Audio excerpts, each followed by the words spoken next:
having a hard time zooming out far enough to show you all of the curriculum that my 9th grader has for this year. This is the first year that we have had a high schooler in our homeschool, and I can tell you it's a lot of work. There are a lot more things to make sure we are checking off, boxes that we're checking off. There are lots of different subjects that he needs to be taking for his transcript. So I'm going to walk you through all of his curriculum in this video. If you're new to my channel, I'm Michelle. I'm a homeschooling mom of 5 kids, and we are about to start our 10th year of homeschool. We have 5 kids who attend a hybrid homeschool 2 days a week. However, our high schooler goes 3 days a week. So Monday, Wednesday, and Friday, he is at a school building where he attends formal classes and lectures. And then on Tuesday and Thursday, he is home completing all of his homeschool work. So it is a very great schedule for us. I like the balance of it. We do have more flexibility. We are not necessarily nailed to that calendar. If we need to move things around, if we need to maybe take a trip, we can do that. And we just get our work done while we're away or get caught up when we get back. So in this big pile of books here, the first class that he has every morning is Algebra. And Algebra is a class that he is taking with his sister. She has moved ahead to take the 9th grade class with him, and so they have the same textbook. I only bought one. They are going to have to share their textbook in class, but I think that should be fine. I don't think they'll mind. It's actually a really small class. I think there are only 8 or 9 kids the last time I looked, so I think they will have no trouble sharing their book and getting along in that class. After that class, he has Virtue Formation, which all of the students take at the hybrid school. And after that, he has Latin. So last year he did Latin Alive Book 1. Now this year he's doing Latin Alive Book 2. It follows the same format as the book that he used last year. If you have any questions about any of this curriculum, or if you'd like to see a more in-depth flip through or review, please let me know and I can make a video for you at a later time. So he is also reading this book and this book to go along with his Latin class this year. And then after Latin, he has Honors Biology. And for Honors Biology, they are using Science Shepherd, which I have never used this curriculum before. If you have, let me know in the comments down below and let me know what you thought of it. So this is a very, very big textbook. It is very heavy and expensive, honestly. So this is just a little peek. I'm having a hard time even opening it. A little peek inside of this. I know he will love this. He really enjoys science, and I think biology is really interesting to all of my children. So here is the lab manual that goes with that, and it just kind of has all the questions and different things filled out. It's not a huge book. Anyway, that is his biology curriculum.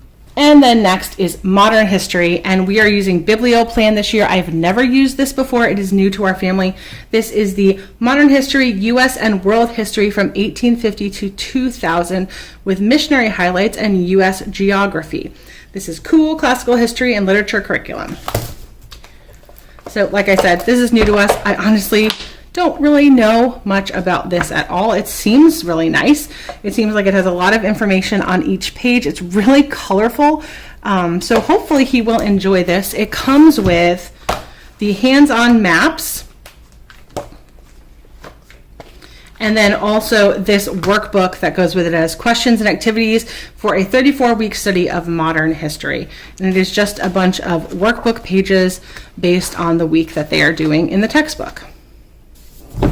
And then after history, he has his Christian ethics class. And this will definitely be the thickest book that he is using this year. It is an introduction to biblical moral reasoning written by Wayne Grudem. I have not read this yet. I told my husband that he should definitely go through this with my son and just look it over with him, because this is something that would interest him as well. So like I said, I don't really know anything about it. It seems like some type of college curriculum, a college book. I'm not really sure, but let's see. I don't even know how many pages it is. It is 1,300 pages. So this is a huge book. Hopefully it will be a really good resource for him and a really good class. The next class that he has is actually a Lord of the Rings class, which I think is so neat. So they are using this literary lessons from the Lord of the Rings, and this is the book that goes with it. Even though we did own several copies, the teacher recommended that we get this because the page numbers will match up with the actual workbook here. So I've never done this before. I don't really know anything about it, but it seems really neat. My husband is currently reading through the Lord of the Rings with all of the kids. That way David has it fresh in his mind when he goes into this class. So I think this seems really, really neat.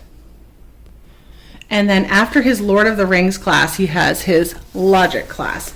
So they are using curriculum from Memoria Press. It is the traditional logic curriculum. It is 2 different books, the number 1 and the number 2, blue and red. And we've never used this before either, but David enjoys logic. So I think this should be interesting. This is going to be really great to be able to use in his life and in college. So I'm excited for him to use this. If you'd like to see an inside peek at any of these books, like I said, leave me a comment below and I can go ahead and make that for you. And last but not least, David is in a special leadership training class, and this is the book that they are using for that. It is What I Wish I Knew at 18, and it comes with the actual book and then a student guide to go along with it. I've never read this book, but it seems like it would be very educational and helpful to prepare him, especially as we are considering doing dual enrollment for 11th and 12th grade. I think it would be really great for him to learn these life lessons while he's still young. And then I did forget to mention that he also is using the American Patriots Handbook again this year for his history class. And the only grammar book you'll ever need is a book that we picked up. The teacher recommended this is called a one-stop source for every writing assignment, but just an all-in-one kind of grammar book to go along with the Lord of the Rings class. So I picked up this one. It seems pretty good. It has everything: punctuation, grammar, structure, all different kinds of things. So hopefully it will be the only grammar book that he needs, and then he can pass it on down to his brothers and sister. So that was just a quick look at all of the different books that he is going to be using in his first year of high school at our hybrid school. It is a lot, guys. I'm going to be honest with you. It is a lot. And you probably don't necessarily need to do all of this because BiblioPlan is a history and literature curriculum. So the Lord of the Rings class is kind of like an extra literature curriculum. But lots of things he does need, like the biology class, the language class, the math class. All of those will be put forth for his college transcript. And this school has broken everything down by credit hour. So there's some classes that are 1 credit. There's some classes that are more than that, like the biology class comes with a lab, so that's more credits. It's very different to be in high school. You can't just fly by the seat of your pants anymore. You really need to plan things out. So I'm very grateful to the hybrid school that we don't have to do all that work on our own. They really do help us out in that department. So thank you so much for watching this video. If you enjoy videos about homeschooling and curriculum and large family life, please subscribe to my channel. Thank you so much for watching and have a great day.